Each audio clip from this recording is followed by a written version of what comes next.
Perkenalkan, kami dari kelompok 12 kelas MA21B akan membahas tentang materi manajemen strategi. Adapun nama-nama anggota kelompok kami, yang pertama Suni Jultianti Mardi, yang kedua Nurul Kurni, dan yang ketiga Randy Morhum. Mari kita simak penjelasannya sebagai berikut. A. Pengertian strategi perusahaan. Strategi adalah tujuan jangka panjang dari perusahaan serta pendayagunaan dan alokasi semua sumber daya yang penting untuk mencapai tujuan tersebut. B. Tujuan strategi perusahaan. Tujuan strategi perusahaan antara lain: yang pertama, untuk mengevaluasi dan menjalankan strategi yang sudah dipilih dengan cara yang efektif dan efisien. 2. Untuk melakukan evaluasi kinerja manajerial, mengkaji ulang, melaksanakan penyesuaian, mengkoreksi apabila terdapat kesalahan atau penyimpangan dalam pelaksanaan suatu strategi. 3.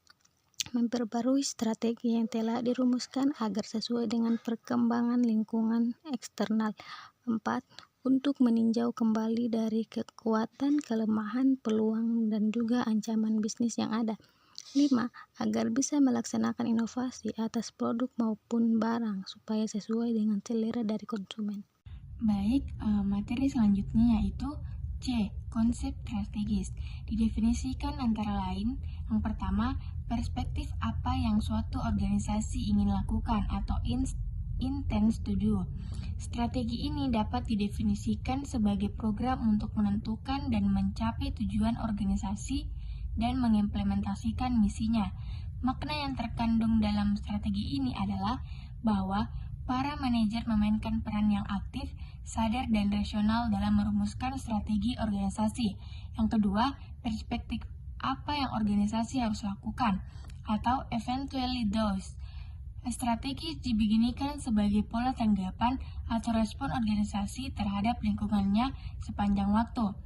Materi selanjutnya yaitu D. Tingkat strategis perusahaan. Yang pertama, strategi korporasi menggambarkan arah keseluruhan perusahaan secara umum terhadap pertumbuhan dan pengelolaan bermacam-macam unit bisnis maupun variasi produk yang dihasilkan oleh perusahaan. Yang kedua, strategi unit bisnis diarahkan kepada pengelolaan kegiatan dan operasi suatu bisnis tertentu.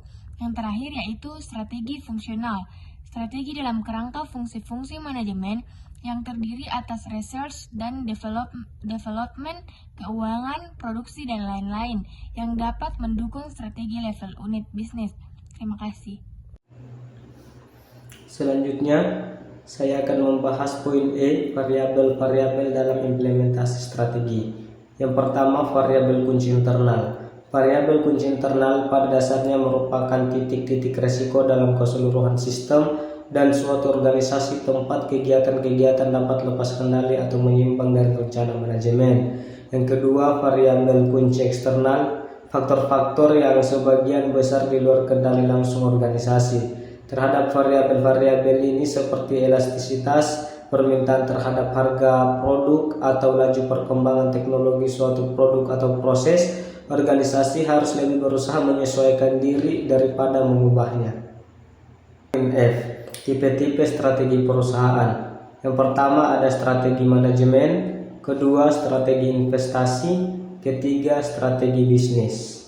Adapun kesimpulan yang dapat kami ambil dari materi kesempatan kali ini, strategi perusahaan adalah hal yang krusial bagi keberhasilan jangka panjang suatu organisasi. Dengan merumuskan strategi yang tepat dan efektif, perusahaan dapat menghadapi tantangan bisnis dengan lebih baik, meningkatkan kinerja, dan mencapai tujuan yang telah ditetapkan. Terima kasih.